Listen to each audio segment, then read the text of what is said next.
Hi, dear listeners, and welcome back to Blush and Bloom, the podcast where we talk about women's health, self care, and everything in between. I'm your host, Gigi, founder of Asele, your space for cycle aware and preventive care. I'm really glad you're here with me on this journey to unpack women's health and highlight the incredible things being built in this space. So let's get into today's episode. All right. Hi, Maria. Thank you so much for joining me on the Blush and Bloom podcast. So, for Thank you. people who are meeting you for the first time, how do you introduce yourself and the work that you do? Okay, well, thank you for having me. My name is Maria Eugenia. I would introduce myself as a Latin woman. I'm based in Montevideo, Uruguay, South America. And outside of work, I love my cat. I'm an outdoors person. I'm also a mate lover. Mate is a typical drink here in Uruguay, and also a coffee drinker. And I deeply value the time that I spend with my family and friends. And in terms of work, I work at the crossroads of technology, business, and impact. I lead innovation efforts here at Hattrick IT, a software development agency in Uruguay. We do health tech, and I also work as independent consultant in digital transformation and as a university lecturer as well. You do a lot of cool stuff. I know it's kind of fun. How did you get into doing the kind of work that you're doing? That's basically. Yeah. So it wasn't like I had a master plan from the beginning where I was, just thinking I want to do digital innovation for good or something like that. I studied IT because I thought it was fun and I knew it was a strong career path to do here in Uruguay. It's a small country, so there's not so many job opportunities or good job opportunities. So I thought, okay, this is something that I like and where I know I will have a good job. And at the same time, I've been always involved in volunteering from early stages of my life and connected to social causes. And that's something that has always, personally motivated me. So eventually I realized that I could merge those two worlds and apply my tech skills to solve real problems. And that's when I felt that I had found the perfect match for my career path. It wasn't something that I planned from the very beginning. Okay, good. My next question was basically going to ask you a bit about this, but was there a particular moment when you realized that you wanted to go beyond innovation and also include people and impact and technology Yeah. that has purpose? Yeah, I think there was like a specific time in my life that was during the pandemic. I think the pandemic was, a turning point for everyone, but specifically for me, I was working in tech, for more like in a general way. And during that time, I remember I worked closely with artisans in Colonia, which is a historic region here in Uruguay that receives like thousands of tourists like every month. And overnight, their main income, which was tourism, was, completely disappeared. Mm. And many of them didn't even have, a digital presence or a digital marketing strategy or anything like that. And they relied completely on the in-person sales that they used to do with the people that came from cruises, etc. So we were talking about people that actually didn't know how they would feed their families from then onwards. In that time, we worked with them alongside the Global Shapers team, which is one of the teams I'm part of, by helping them to go online and teaching them how to use digital tools and to sell online. And what seemed something like not so relevant at the moment or before that suddenly became something that was really impactful for many families.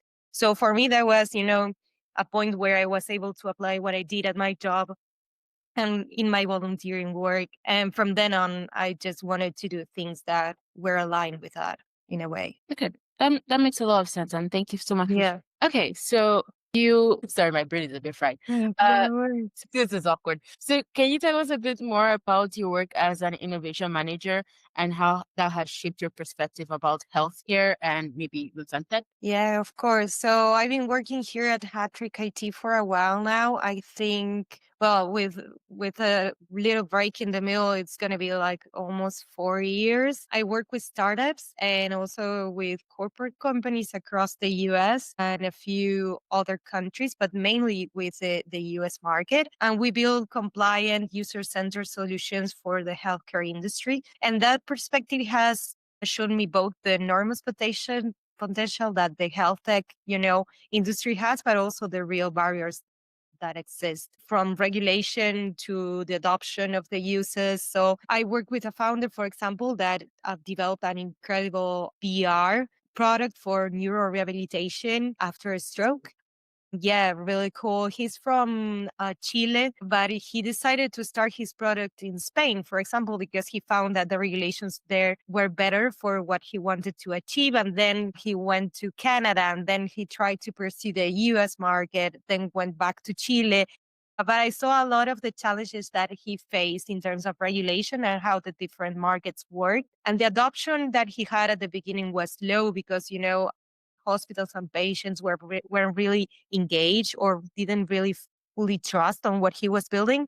But once he started generating clinical evidence, he got, to have more traction and to have more adoption from the different providers. So what I've learned from that is, healthcare is never done alone. About health tech in particular, it's not about technology at all. I would say it's more about trust, about users and the real partnerships that you can build to scale your solutions. So yeah, it's been a road and we keep on working with different clients. And right now we're building our own solution internally as well. Okay, that's really impressive, and thank you so much for sharing that case study. That's that was basically going to be my next question for you. Like, Right. are the gaps in this particular context? But what do you think are the hindrances to innovation within? I think you already like mentioned to like the Regulations. Yeah. the regulations like vary from country to country. So maybe Yeah. there are other things that are worth mentioning. Yeah. I think that one of the other things is the lack of data that we have for many populations, the underrepresentation of women in studies and of women of different contexts. Many times the solutions are thought for markets that are potentially, interesting in terms of economic revenue, but not in terms of what we really need at other contexts like Latin America or others. And even within Latin America, there's so many contexts within it that need to be addressed. So I think the lack of adaptability to different contexts is one, and the other one is the misrepresentation or the underrepresentation of the different populations in data sets. So we can build, more custom solutions. Okay, thank you so much for sharing that. That makes a lot of sense. Okay. Yeah. That also leads to the next question I was going to ask you. So many startups struggle with scaling in healthcare. So from your Yeah. experience, how can they bridge the gap? I think you already talked about this just now, like building Um, trust alongside the users. But is there any other thing that you would like to add for early stage startups? I would say that one of the things is to connect with real users in early stages. So really building the right solution for what the users needs. What I've seen a lot lately is a lot of people trying to use AI just for the sake of it because it's the buzzword of the moment, and maybe sometimes users don't need that. They need all the kind of solutions. So the technology shouldn't be a destination, but just a mean to give solutions for users. So I would say that first, fall in love with the problem, not with the technology, and especially right now with the boom of AI, and connect deeply with the real users and understand their needs. I would say that founders need to start with pilots, co-designing sessions, and try to engage as much as with the potential institutions, providers, or clinicians that are going to use their products from really early stages. Okay, that makes sense. Okay. So let's talk a bit more about AI because Hmm. wouldn't be a conversation without talking about AI. Yeah. Do you think, what would you think is a better approach for founders to actually use AI for their benefit without necessarily discarding quality or actually solving for a problem? So what I try to say is that especially to my students in the digital innovation modules, is that they need to understand really what the user needs. Sometimes it's simple solutions. So AI may be the tool to solve the kind of problems that the user has, but it may not. So first of all, really understand what is expected as an outcome from what you're building, and then try to find out what are the best practices out there there's a lot of, information that is out open source. And there's a lot of people trying out new tools all the time, and also, giving information and even, academic research on how AI can be applied to this sector in particular. So Mhm. do your research and not just plug and play the first tool that seems to be, the shiny tool of the moment. So basically, to do good research on user needs and then do a good research on the state of art right now. And if you need to experiment and do something new, find the right partnerships. For example, right now for Gina, which is the application for sexual and reproductive health that we're building internally here at Hattrick. We're working with Microsoft Co-Innovation Labs, which is an innovation lab from Microsoft that enables you to do a proof of concept on something that you're trying to test out. So there's a lot of these kind of, incubators, accelerators, partnerships with these companies that can enable you to give you the platform to try out something new, and then just build that kind of partnerships that enable you to test before it's too late. Okay, that makes sense. So you do work that intersects multiple fields like medtech, digital health, Mhm. femtech. Is there something that's happening right now that excites you? I think you already mentioned this one, the person that's building out this product that's yeah. So Yeah. So I feel that, first of all, here in Latin America, we're finally talking about women's health like mhm, as a legitimate, innovation space. And I think that's, exciting to be seeing that's happening finally, For decades, I think this was like something invisible. And now it's like this wave of solutions that go from menstrual health to menopause, maternal health. So there's a bunch of things going on. I think that's great. We're still really early stage, at least here in our region, but globally, we see that there's like this momentum happening with FemTech, which is really inspiring. And I've seen, people in Europe working on menopause care, which is something that is barely discussed here, for example. So mhm. I think like there's a lot of possibilities if we adapt those solutions to our regional context as well. So I feel all of that is really exciting. And in terms of, communities and that kind of stuff, I also see that there's a boom on this kind of, spaces for sharing with other women and learning from what they built and how it's been their road. And that's really great. There's one of them. I think that you had an interview with her not long ago, which from Femtech Latam. Jessica. So she's really nice. And for example, we're in different countries, but we've been in touch and we've been sharing our journeys. I think that kind of, connections is really good for these regions where this is barely starting. So that's really good. All right, awesome.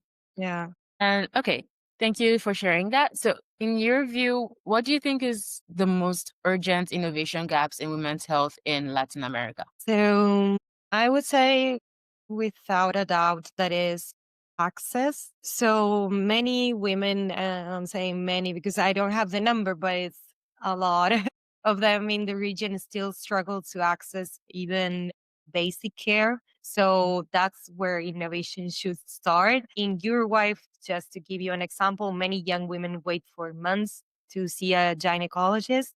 It's really common not to see one at all because it's really hard to get an appointment. And that's why I think that access is like the first and most pressing gap to tackle.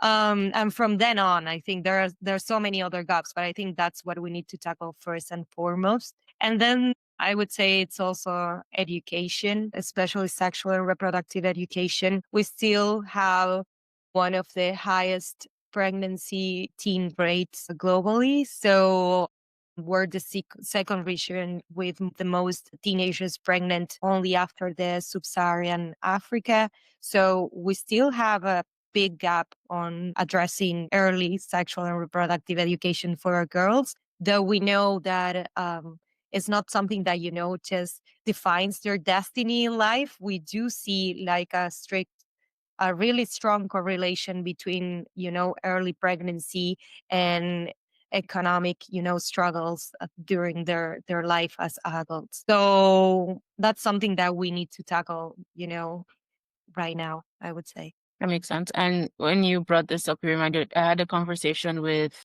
Bose. It's like she's from Rwanda. It's That's different. right. She's building a women's health platform in Rwanda, and she also mentioned this similar problem as well. Like Hmm. she's trying to support women and also establish this reproductive health education and Right. all this other things. So yeah, I think it's very important because I mean, you can't prevent something if you don't even know if you're surrounded by you're in an environment where it looks normal when really it's not and it can affect your quality of life. So it makes sense. Totally, totally. And many teenagers right now, what they do is they don't have access to this information, so they just rely on social media. And there's a lot of misinformation there. And they also avoid care because of the fear of being judged. Mhm. So they don't even have these kind of conversations with their parents or with with whomever it's at home. So that it gives you these kind of situations where also like sexually transmitted infections have really high rates in our region. So all of that could be prevented if we had this kind of reproductive and sexual education programs in place, and technology can be an ally for that. Yeah, it's also like really interesting when you say like social media because like it's a double-edged sword in this particular case. Hmm. Where it's like you can find such well-researched information, and if you're looking in the wrong direction, you can find like the worst things, the craziest things that you Exactly. ever hear in your life. Like I saw a random video this morning and I was so confused, like a woman that was free bleeding into the soil for something, and I was like, Wow. Yeah. You you don't really understand what's going on there. And imagine for a teenager who doesn't have the experience to filter that kind of information, know what's right, what's wrong, yeah. so in a way they're exposed to all of this and they don't have the right place where to ask. Yeah. Okay. So you teach digital innovation at the Yeah. university. So what's the one lesson that you always want your students and founders to take away? If you could narrow it down to.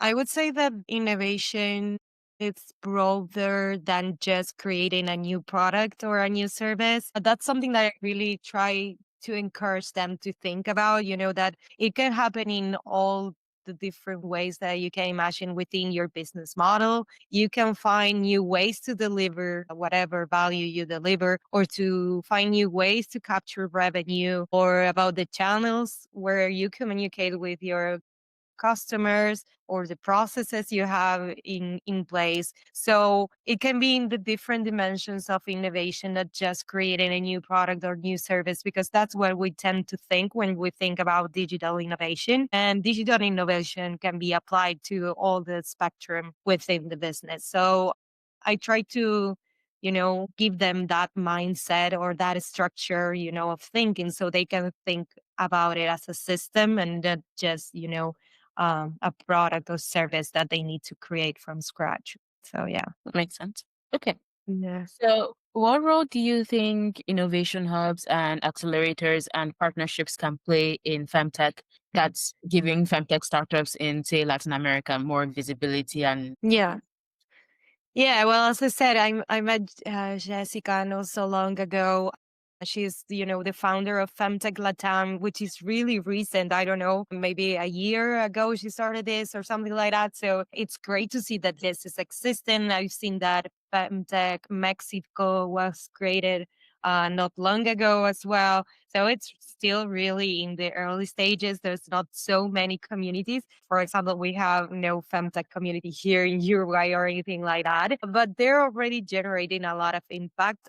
They're starting to connect us, to other global networks. Now there's going to be a program, I think it's in the next months, that is the femtech global, program, which is planning to connect people in the space from the different femtech communities around the world, which is great. And especially for those that were, quite, new in the space, it's a way to learn a lot and to give us a lot of perspective on what they've gone through, and to apply that to our regional context. And it also gives us a seat at the table. We have different issues here than the ones that they have in the US or in Europe or in in other places. We have pressing issues as the ones that we've been talking that need solutions as soon as possible. And I think that gives you, the possibility to talk with decision makers around the world and, just put our voice out there. So I think they're super important. I hope to keep on seeing how they're growing more and more with time. All right. So let's talk a bit about you. There's a question that I skipped. So Mm, let me go back okay. to the question. So you've been a part of Chevening and Global Shapers and Georgetown's GCL program. How have Yeah. these experiences shaped your leadership journey and the way you approach innovation? I think the three of them have been great experiences. They're super different because one is volunteering, the other is like mm, a master's degree, the other one is like more a Mhm. leadership program. So they're kind of different, but in a way, they all shape the way I think. I come from a really small country, Uruguay. We're only 3 million. We're in the south of America, the very south. So it might seem that we're disconnected with the rest of the world, but we're not. And the good thing about these programs is that it allows you to meet people from all over the world and understand that in many, many cases, we share the same problems or we have the same dreams or we want the same things for our populations and our countries. And there's a lot of collaboration that can be made when we cross those worlds. In the case of Chimning is a scholarship from the UK government that is granted for people in underdeveloped countries. And I had the chance to study my master's degree in the UK. I was like suddenly in rooms with people from all over the world. I remember my first class and I was like, what am I doing here? Like, what am I doing in this place? But it Oh, was great. It was great.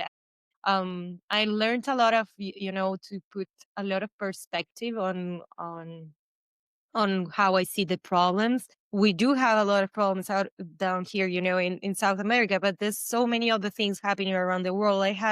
I remember one classmate from Afghanistan, and this was back in 2022, which was a turning point for politics in his country. And he told me about he was leading a mental health program for people that was over there. And hearing his story was like, okay, there's so many things happening all around the world and people trying to change their realities with different tools. And what we had in common is that we wanted to apply innovation for a better good, like everyone in their different areas. So it was great. And in the case of Global Shapers and GCL program, in both cases I met a lot of people from Latin America and led me to think, okay, we share a lot of the problems. We need to work together. We need to think bigger, push the boundaries of our countries, and try to build systems that work better within each other.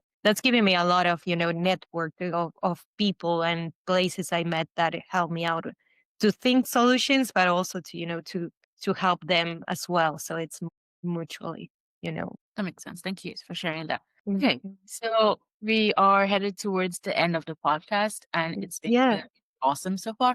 So if you could leave one message for women, say there's a woman founder or just any founder building in FemTech at all, or just a random, okay, not a random, Yeah. but like woman podcast, what would that be? So I would say that if you feel like there's a call for you to build something, to make, the, people's lives better for some reason, just be brave, go out there, do it. You can do it.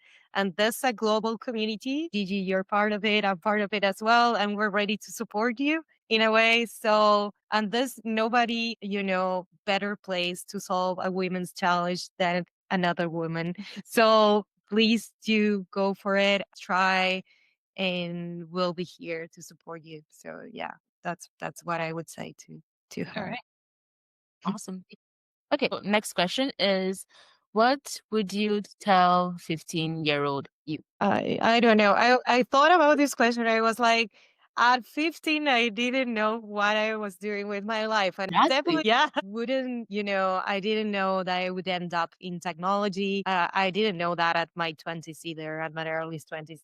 But I did know that I wanted to do something meaningful with my life. I was already doing volunteering at that age, and that was something that has always, yeah, resonated with me. So I would say, follow your heart and your intuition. It's getting you somewhere. I would tell myself, just not to be afraid of choosing that path if it feels right. So yeah, I would say that. Thank you for sharing that. Which is why I asked the question because nobody knew. Nobody knows. Yeah. We're just lost. We're 15. I don't know how the education is like in Uruguay, but like at Yeah. 15, I didn't know what I was doing, but then I was choosing what I wanted to do for the rest of my life because that's when you like uni Yeah, you and have to choose like a yeah. different, yeah, high school schema or something like that. Yeah, same for us. This, Yeah. yeah, you don't know what you want with your life right there. So yeah, You just pick what sounds cool or sounds impressive. yeah, exactly. All right. Okay.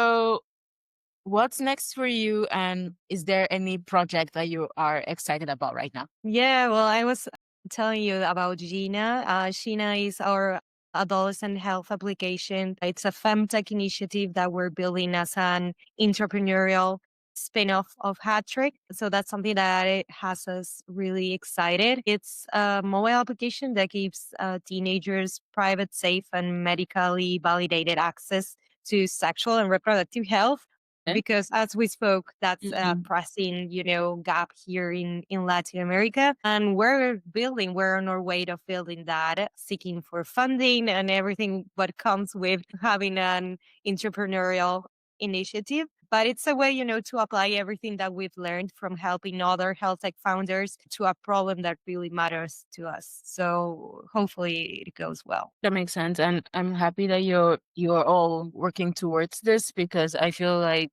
it wasn't until somebody like I think she's building also for adolescents and teenagers, which is why Right. you brought this up. I was like, because I have been like personally with building my products, I've been so focused on the adult experience that I forgot Mhm. that I was once a confused teenager. So really, really awesome that people like you are building for because I think it's even better for a teenager or a preteen to be well equipped with what they need to know Yeah. before they become adults. 100%. Yeah, it's a really pressing gap, I would say, right now. And I think that hopefully it's going to be something that could be used and adapted, to the different contexts because we understand that it's not the same for a teenager here than a teenager in Rwanda, in Nigeria, or wherever in the world. Hopefully we build it. No, we're trying to build it with that in mind. Mm. It's That's adaptable really to the relevant. different, yeah, contexts. That sounds so impressive. I can't wait to see it. Yeah. You Okay. can look for it at ginahealth.app. So that's the Huh? prototype over there. But yeah, Gina How do Health you spell that dot Gina? app. Gina comes from vagina. So it's Gina app dot health. Gina Health dot app. Yeah. It's because we're thinking about it as, for girls, women, and people with a vagina. So it's also Nice. diversity oriented. Yeah. Nice. I like it. I like it already. Great. It's open to feedback. So yeah, everyone that hears this or sees the website can come with comments. We're building it right now. Right. That sounds good. I'll include the link to it in the description Yeah, for our listeners. great. Okay, I think it could also be useful for parents as well, so they can just like if they don't want to, some people may be shy to have the conversation. So it's like, here's a tool that can help you. Exactly, exactly. Or just ask something there. The idea is that it's going to be completely private. So it's going to be anonymous. You don't need to register. You don't need to leave your data there. Everything is deleted after you ask the question. So we're building it in a way that is trying to be as anonymous and private as possible. And also considering the lack of connectivity in some rural spaces. So that's the other challenge that we need to face in Mhm. terms of technology right now. Maybe USSD. We're not sure how we're building it right now. We're No. doing this. We're doing the proof of concept right now. As I mentioned, we're working with Microsoft, so we're trying different stuff. Okay. I was suggesting USSD because another person I had on the podcast, her name is, I am too tired to remember her name right now, but she's so Jennifer. And to be able to reach people in parts of Nigeria that may not have stable internet,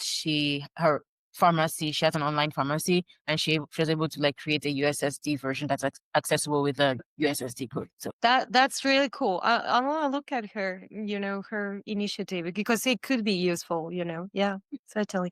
This is what I say. When you collaborate with others that have been, around, you can learn what they've experienced, and sometimes, it just accelerates how you can implement things. Yeah, yeah, that's great.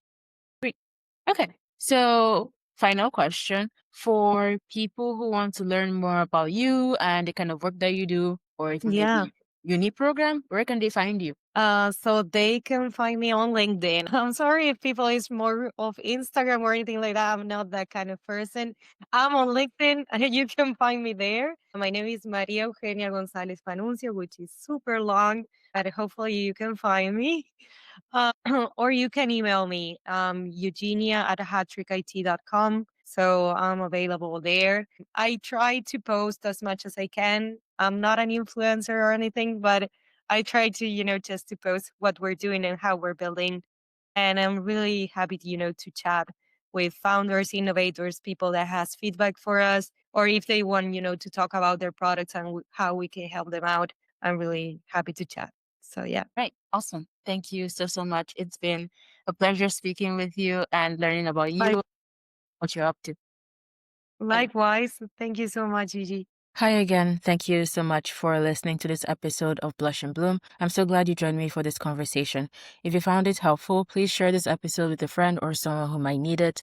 Let's keep talking about women's health and working towards better outcomes for all of us. You can find more episodes and resources at www.asele.tech and check out our app at www.asele.health. And you can follow us for more updates on Instagram at asele.tech. Until next time, I'll see you in the next episode. Take care and bye bye.